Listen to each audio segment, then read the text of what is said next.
A terceira temporada de Jujutsu Kaisen começa deixando algo muito claro desde os primeiros minutos. Não existe mais espaço para ingenuidade, esperança fácil ou finais confortáveis. Tudo o que foi destruído em Shibuya não ficou para trás. Pelo contrário, se tornou a base de um mundo ainda mais cruel, onde decisões são tomadas sem hesitação e vidas humanas passam a ser tratadas como peças descartáveis a um jogo que ninguém realmente entende por completo. O retorno do anime não tenta reconquistar o espectador com nostalgia ou explicações longas. Ele simplesmente avança como uma lâmina afiada, cortando qualquer ilusão de estabilidade que ainda pudesse existir. Logo no primeiro episódio, o peso político-moral da história se impõe com força total. A sociedade Jujutsu, que já vinha se mostrando falha contraditória, assume de vez sua face mais fria ao decretar oficialmente a execução de Yuji Itadori.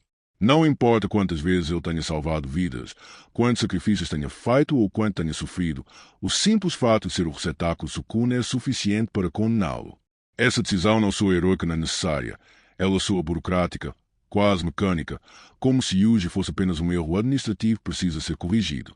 A escolha de Yuta Okkotsu como executor não é aleatória, e o episódio faz questão de transformar esse encontro em algo profundamente desconfortável. Yuta não é apresentado como um vilão nem como um justiceiro, mas como alguém que compreende perfeitamente o peso de tirar uma vida. Quando ele enfrenta Yuji, não há ódio, não há provocações exageradas, apenas uma tensão silenciosa comunica mais do que qualquer diálogo poderia. O combate não é longo, nem espetacular no sentido tradicional.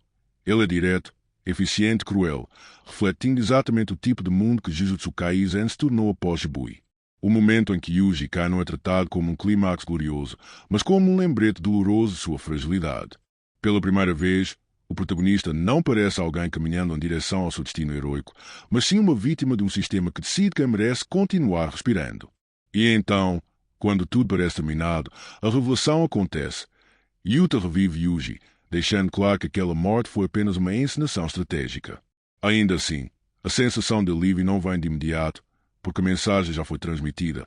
Yuji pode ser morto a qualquer momento e ninguém além de seus aliados se importaria. O segundo episódio aprofunda ainda mais esse sentimento de instabilidade. Não há tempo para sobração ou descanso. A narrativa rapidamente expande o foco para mostrar que o problema agora é muito maior do que a vida de um único feiticeiro. O mundo está quebrado, barreiras foram violadas e uma nova realidade começa a se formar diante dos personagens. O Cooling Game. Diferente de ameaças anteriores, esse jogo não é algo que possa ser derrotado com força bruta ou um vilão final claramente definido. Ele existe como um sistema, um mecanismo impessoal que transforma humanos em peças e a sobrevivência em entretenimento macabro. As revelações envolvendo Tengen reforçam o caráter quase existencial dessa nova fase da história. O que antes parecia uma organização antiga e sábia agora se mostra frágil, cheia de segredos e decisões questionáveis. A própria ideia de equilíbrio entre humanos, maldições e feiticeiros começa a ruir, dando lugar a um cenário onde ninguém tem controle total da situação. É nesse ponto que Jujutsu Kaisen deixa de ser apenas uma história de batalhas sobrenaturais e passa a discutir poder, responsabilidade e o custo real de manter uma ordem artificial. Megumi Fushiguro se destaca nesse episódio de maneira silenciosa, mas profundamente impactante. Sua motivação deixa de ser abstrata e se torna brutalmente pessoal com a situação de Tsumiki. Ele não luta mais por ideais ou obrigações como feiticeiro, mas pela única coisa que ainda dá sentido à sua existência.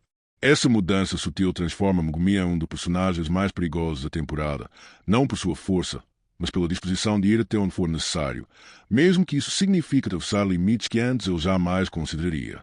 Yuji, por sua vez, retorna à narrativa carregando um peso ainda maior. Ele não ganha uma nova determinação inspiradora, nem faz discursos sobre salvar a todos. O que vemos é um jovem que aceita, quase em silêncio, que sua vida não lhe pertence mais. Ainda assim, ele escolhe continuar. Não por esperança, não por glória, mas porque desistir significaria permitir que o sofrimento causado por Sukuna e pelo próprio sistema Jujutsu se torne completamente inútil. Essa escolha silenciosa é o que torna Yuji um protagonista tão singular dentro do gênero. O tom desses dois primeiros episódios é deliberadamente opressivo. A trilha sonora, o ritmo mais contido e os diálogos carregados de subtexto constroem uma atmosfera onde o perigo não vem apenas de maldições ou inimigos visíveis, mas as próprias regras do mundo. Cada decisão parece errada de alguma forma, e cada caminho escolhido cobra um preço emocional alto demais.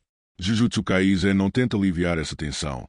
Ele alimenta, deixando claro que a temporada não será sobre vitórias fáceis, mas sobre sobrevivência em um cenário onde o fracasso é quase inevitável.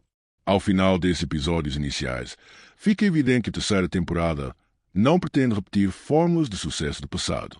Ela quer desconstruir, desafiar e, acima de tudo, testar seus personagens até o limite. O Culling Game não é apenas um arco narrativo, é um experimento cruel que coloca em xeque tudo que os feiticeiros acreditavam proteger. Se o começo já é tão pesado, a pergunta permanece não é quem vai vencer, mas quem ainda estará de pé quando tudo isso terminar. E talvez essa seja a maior força de Jujutsu Kaisen.